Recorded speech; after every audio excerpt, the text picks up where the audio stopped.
بسم الله الرحمن الرحيم. الحمد لله وكفى وسلام على عباده الذين اصطفى أما بعد. وقال النبي صلى الله تعالى عليه وسلم: إذا كانت نصف من شعبان فقوموا ليلها وصوموا نهارها فإن الله ينزل فيها إلى سماء الدنيا أو كما قال النبي صلی اللہ تعالی علیہ وسلم. میرے محترم عزیزوں، دوستوں، بزرگوں، شعبان المعظم کا مہینہ شروع ہو چکا ہے اور یہ مہینہ اسلامی تاریخوں کے اعتبار سے، اسلامی مہینوں کے اعتبار سے 8واں مہینہ ہے. اس مہینے میں ایک رات ایسی ہے کہ جس کے بڑے فضائل احادیث میں آئے ہیں، جس کو شب برأت کہتے ہیں، شب برأت کے نام سے موسوم ہیں. لہذا شب برأت ہی کے تعلق سے چند باتیں عرض کرنے کا ارادہ ہے. اللہ تعالیٰ صحیح بات کہنے، سننے، سمجھنے اور عمل کرنے کی توفیق عطا فرمائے. میرے عزیزوں، دوستوں، 15 شعبان وہ رات ہے کہ جس میں اللہ تعالیٰ بخشش کے، رحمت کے اور مغفرت کے فیصلے فرماتا ہے. اللہ تعالیٰ کا بے انتہا فضل اور اپنے بندوں پر بے انتہا شفقت کا معاملہ یہ ہوتا ہے کہ اللہ تعالیٰ بندوں کو کچھ خاص مواقع عطا کرتا ہے، کچھ خاص موقع عنایت کرتا ہے کہ جن موقعوں میں اللہ کی رحمت اپنے بندوں کو معاف کرنے کے بہانے ڈھونڈتی ہے. اللہ کی رحمت کے فیصلے ہوتے ہیں، بخشش کے فیصلے ہوتے ہیں کہ وہ رات ہے جس میں جو رات سراپا خیر و برکت ہے. اس میں اللہ تعالیٰ بے شمار بندوں کے گناہوں کو معاف کر دیتا ہے. لیکن ایک طبقہ ایسا ہے کہ جو اس رات کی فضیلت کا منکر ہے، وہ اس رات کے فضائل کو نہیں مانتا. حالانکہ احادیث کی بڑی کتابوں میں، ترمذی شریف کے اندر، ابن ماجہ کے اندر، صحیح ابن حبان کے اندر، شعب الایمان کے اندر اور طبرانی جیسی حدیث کی بڑی کتابوں کے اندر 10 صحابہ سے زائد روایات ایسی ہیں کہ جو اس کے فضائل پر جو ہے وہ اس کا فضائل ثابت کرتی ہیں اور اس پر دلالت کرتی ہیں. حالانکہ کسی چیز کے ثابت ہونے کے لیے ایک روایت کا ہونا بھی ثابت کافی ہے. میرے عزیزوں، دوستوں، یہ وہ رات ہے کہ جس رات میں اللہ تعالیٰ چند لوگوں کو چھوڑ کر ہر قسم کے شخص کی مغفرت کر دیتا ہے. حدیث شریف کے اندر آتا ہے: فإن الله لا ينظر فيها إلى مشرك ولا إلى مشاحن ولا إلى قاطع رحم ولا إلى مبتل. فرمایا اللہ کے نبی نے کہ 15 شعبان کی رات وہ رات ہے کہ جس رات اللہ تعالیٰ بندوں کی طرف متوجہ ہوتا ہے اور اللہ تعالیٰ اس رات میں مشرک کو معاف نہیں کرتا، شرک کرنے والے کو معاف نہیں کرتا. اس لیے کہ ان اللہ لا یغفر ان یشرک بہ ویغفر ما دون ذلک لمن یشاء، کہ اللہ تعالیٰ شرک کے گناہ کو تو معاف نہیں کرے گا، اس کے علاوہ جتنے گناہ ہیں اللہ ان تمام گناہوں کو معاف کر دے گا، چاہے صغائر ہوں چاہے کبائر ہوں. ایسے ہی فرمایا اللہ کے نبی نے کہ کینہ رکھنے والے شخص کو بھی اللہ معاف نہیں کرتا. جس شخص کے دل کے اندر کینہ ہو، بغض ہو، اللہ اس کو بھی اس عظیم رات کے اندر معاف نہیں کرتا. کہ اپنے دل کو پاک اور صاف رکھنا، اپنے دل کو اپنے بھائی کے تعلق سے کوئی غلط فہمی اپنے دل میں نہ بیٹھانا، یہ بھی بہت بڑی چیز ہے. اور اس کے برعکس کسی بھائی سے بغض رکھنا اور کینہ رکھنا، اتنا بڑا گناہ ہے کہ ایک اتنی بڑی فضیلت والی رات جس میں فضیلت عام، جس میں بخشش عام، اس رات میں بھی اللہ مغفرت نہیں کرتا۔ کہ اللہ کے نبی کے مجلس میں ایک مرتبہ مجلس لگی ہوئی تھی، آپ نے فرمایا کہ ابھی تمہارے درمیان ایک جنتی شخص آئے گا۔ چنانچہ کچھ دیر کے بعد ایک صحابی آئے اور آ کر بیٹھ گئے۔ جب وہ چلے گئے تو ایک صحابی نے سوچا کہ ان کا ایسا کون سا عمل ہے جس کی وجہ سے اللہ کے نبی علیہ السلام نے ان کو جنتی ہونے کی خوشخبری دنیا ہی میں سنا دی۔ چنانچہ وہ کسی بہانے سے ان کے پاس گئے اور وہاں جا کر کہا کہ میرا اپنے والدین سے جھگڑا ہو گیا ہے اور میں چند دن آپ کے پاس رہنا چاہتا ہوں۔ انہوں نے قبول کر لیا۔ وہ ان کے ساتھ شب روز گزارتے رہے، ان کی صبح دیکھی، ان کی شام دیکھی، ان کی عبادات دیکھی، لیکن کوئی خاص عمل ان کو دکھا نہیں۔ جب 2-3 دن ہو گئے تو انہوں نے کہا کہ واقعہ یہ ہے کہ میرا نہ کوئی جھگڑا ہوا ہے اپنے والدین سے، گھر والوں سے، اور نہ مجھے کوئی دوسری بات ہے، بلکہ واقعہ یہ ہے کہ تم جس دن فلاں دن تم اللہ کے نبی کی صحبت میں آئے تھے، مجلس میں آئے تھے، تو اللہ کے نبی نے تمہارے متعلق جنتی ہونے کی خوشخبری سنائی تھی۔ مجھے یہ دیکھنا تھا کہ تمہارا کون سا عمل ہے کہ اللہ کے نبی نے تمہیں دنیا ہی میں جنت کی خوشخبری سنا دی۔ انہوں نے کہا میرا کوئی عمل ایسا نہیں ہے، میرے صبح شام تمہارے سامنے ہیں، میرا تو کوئی عمل نہیں۔ جب وہ جانے لگے تو انہوں نے کہا رکو، میرا کوئی عمل تو ایسا نہیں ہے، لیکن میں یہ کام کرتا ہوں کہ جب میں رات میں سونے کو جاتا ہوں تو میں اپنے دل میں یہ نیت کر لیتا ہوں، یہ استحضار کر لیتا ہوں کہ اے اللہ، میں نے اپنے ان تمام لوگوں کے متعلق میں اپنے دل صاف کر لیتا ہوں جن سے میرا جھگڑا ہوا تھا یا جنہوں نے مجھے برا بھلا کہا تھا۔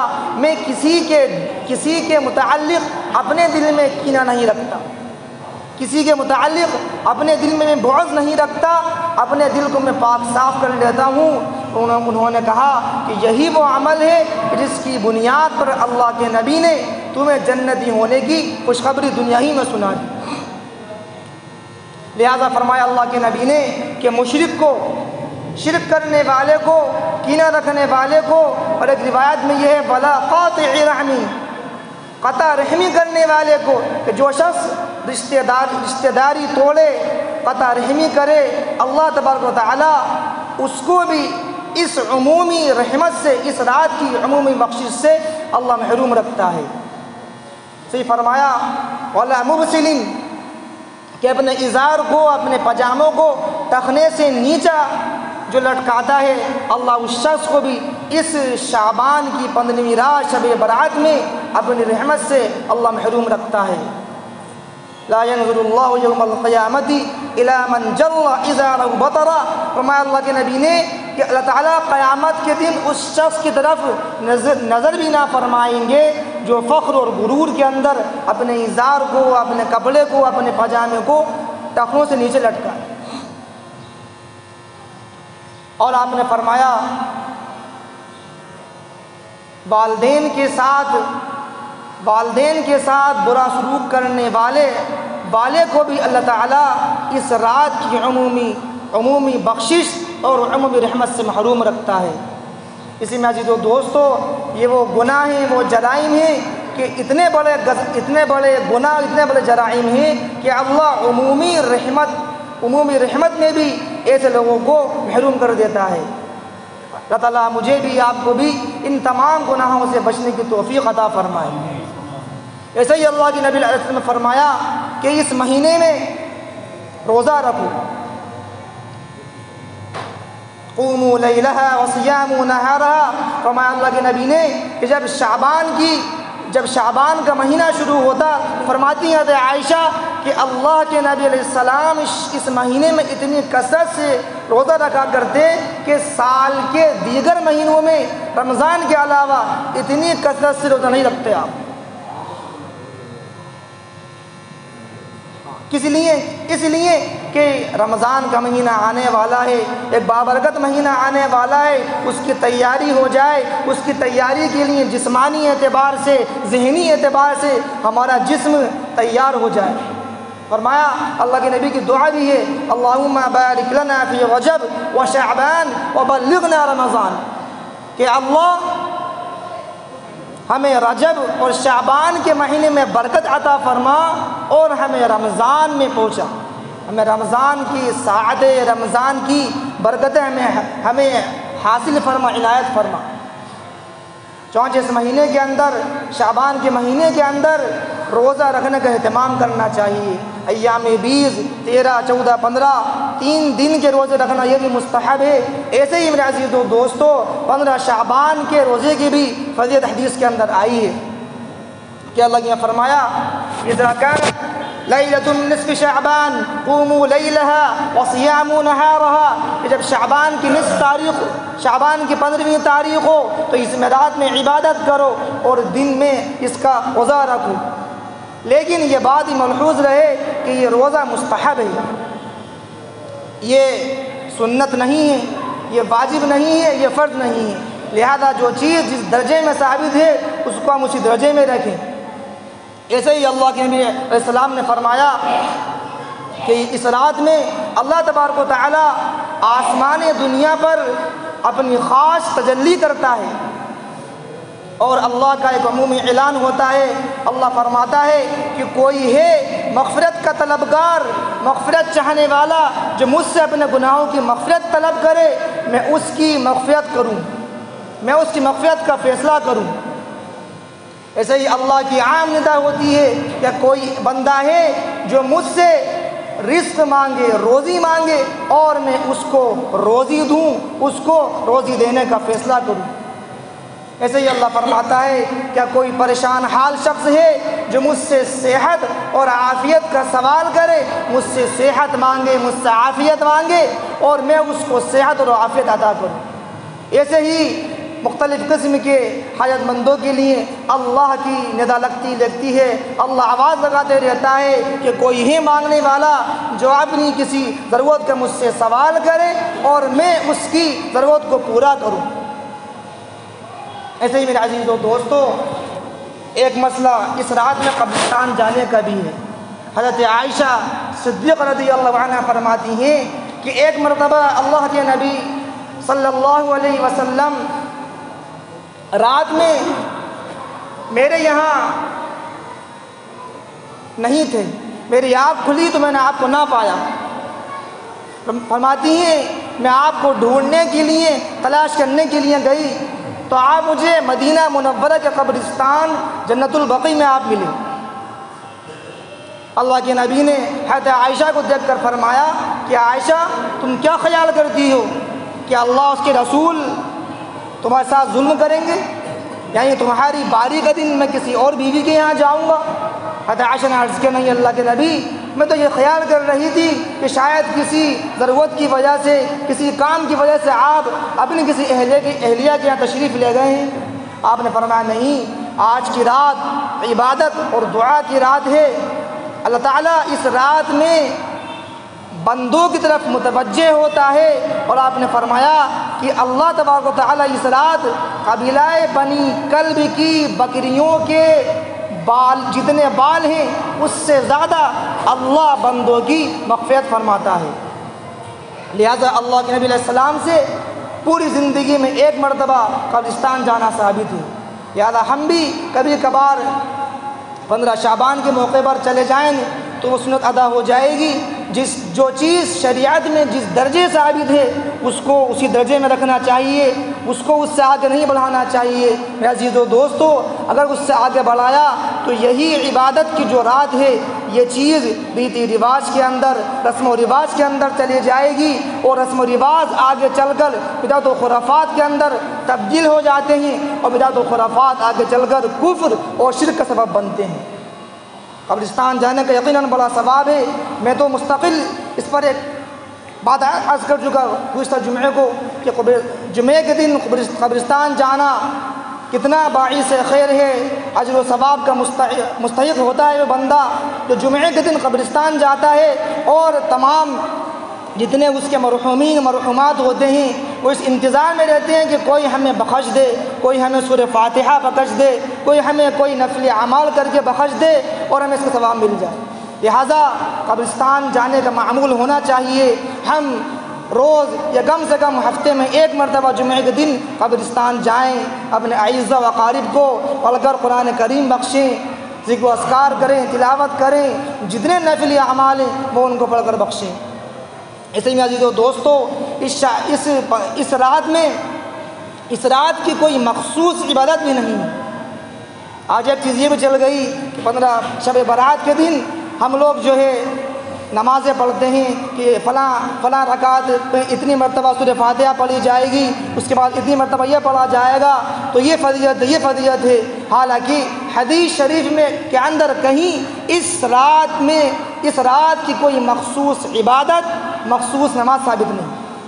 لہٰذا اللہ جتنا مقدر کرے ہم نمازیں پڑھیں، نفلی نمازیں پڑھیں، اپنی قضائے عمری کریں، صلاۃ التوبہ پڑھیں، صلاۃ التسبیح پڑھیں، اور ذکر و اذکار کریں، قرآن کی تلاوت کریں، اللہ سے دعائیں مانگیں، اللہ سے مغفرت طلب کریں، اللہ سے اپنے لیے، اپنے گھر والوں کے لیے، تمام مومن مومنات کے لیے اللہ سے دعائیں کریں، لیکن کوئی مخصوص عبادت، کوئی مخصوص نماز اس رات کی ثابت نہیں۔ اس کے علاوہ دوسری بات یہ ہے کہ اس رات کے اندر عبادات اپنے گھر ہی پر کرنا چاہیے، کہ اللہ کے نبی علیہ السلام کا معمول تھا کہ آپ علیہ السلام نفلی اعمال اپنے گھر ہی پر ادا کرتے تھے۔ حدیث شریف میں آتا ہے کہ آپ نفلی اعمال گھر ہی پر ادا کرتے تھے، باوجود اس کے کہ آپ کا گھر چھوٹا تھا، تنگ تھا۔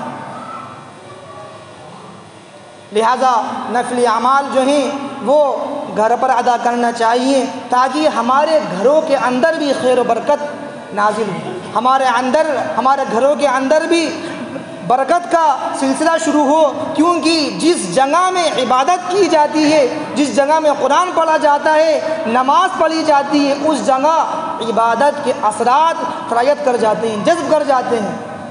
تو بارہا کہتا ہوں کہ مسجد میں ہم 2 رکعت پڑھیں، اور ہم 2 رکعت پڑھیں گھر کے اندر، زیادہ مزہ اور زیادہ دل کہاں لگے گا؟ مسجد کے اندر۔ کہ مسجد یہ فرشتوں کا مرکز ہے، مسجد یہ عبادات کا مرکز ہے، یہاں سینکڑوں لوگوں کی نمازیں، عبادات، ذکر و اذکار کی وجہ سے یہاں کے در و دیوار کے اندر یہاں وہ حلاوت ہے، وہ برکت ہے کہ جس سے عبادات کرنے میں لطف آتا ہے، مزہ آتا ہے۔ اسی لیے اللہ کے نبی علیہ السلام فرائض تو مسجد میں ادا کرتے تھے، لیکن نفلی اعمال آپ علیہ السلام گھر میں پڑھا کرتے تھے۔ لہٰذا نفل جتنے بھی اعمال ہیں اس کو گھر میں پڑھنے کی ہم عادت ڈالیں، کوشش کریں۔ بلکہ اس دور صحابہ کے اندر تو حدیث شریف میں آتا ہے کہ ایک مصلی ہوا کرتا تھا، باقاعدہ صحابہ اللہ کے نبی کو لے جاتے، آپ علیہ السلام وہاں پر نماز پڑھتے، اور وہ گویا کہ وہ جگہ مخصوص ہو جایا کرتی تھی۔ گھر کے اندر گھر کی خواتین ہیں، گھر کے مرد ہیں، گویا کہ وہ ایک کمرہ مخصوص ہو گیا، وہاں پر کوئی اپنی نماز پڑھ رہا ہے، کوئی ذکر و اذکار کر رہا ہے، کوئی قرآن پڑھ رہا ہے۔ تو اللہ کے نبی کے زمانے میں ایک مصلی ہوا کرتا تھا گھر کے اندر۔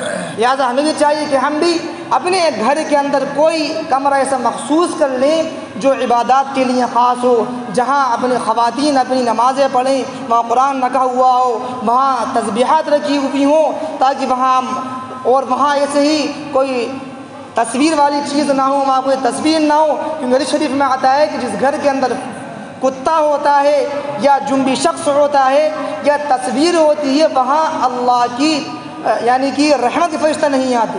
اس لیے ایسا کوئی خاص ہم اپنا گھر کے اندر کوئی کمرہ، کوئی جگہ متعین کریں جو ان چیزوں سے پاک صاف ہو، ہم وہاں عبادات کریں، ذکر و اذکار کریں، دعائیں کریں، تاکہ اس کے اثرات مرتب ہوں اور اس کے اثرات سے ہم بھی بہرہ ہوں اور ہمارا گھر والا بھی بہرہ ہوں۔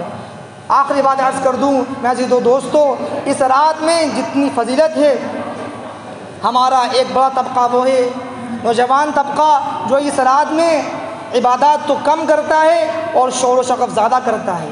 کہ ہوٹلوں پہ جاتے ہیں ہم لوگ، اور بازاروں کے اندر جاتے ہیں اور ایک شور شرابہ اور ایک طوفان بدتمیزی برپا کرتے ہیں، میرے عزیزو اس سے اسلام کی غلط شکل غیروں کے پاس جاتی ہے۔ بھئی دیکھو اسلام کے اندر ایسے مذاہب ایسے تہوار ہیں کہ جس میں لوگوں کو تکلیف دینا، اذیت دینا، لوگوں کو پریشان کرنا ہے۔ لہٰذا ہم اس رات میں ایسے اعمال کر کے اللہ کی رحمت کو متوجہ کرنے کے بجائے اللہ کے غضب کے مستحق بنتے ہیں۔ لہٰذا جتنا اللہ مقدر کرے اس رات میں عبادت کریں۔ پوری رات عبادت کرنا ضروری نہیں، فرض نہیں، شرط نہیں، جتنا اللہ مقدر کرے آپ ہمت سے بشاشت کے ساتھ 1 گھنٹہ کر سکتے ہیں 1 گھنٹہ کریں، 2 گھنٹہ کر سکتے ہیں 2 گھنٹہ کریں، لیکن اخلاص سے کریں، پوری بشاشت کے ساتھ کریں تو اللہ اس کے اندر وہ برکت ڈالے گا کہ اللہ اس 1 گھنٹے کی عبادت کو ساری رات کی عبادت کا گویا کہ بدل بنا دے گا اور ثواب عطا فرمائے گا۔ اللہ تعالیٰ مجھے بھی آپ کو بھی اس رات کی قدر کرنے کی توفیق عطا فرمائے۔ وآخر دعوانا ان الحمد للہ رب العالمین۔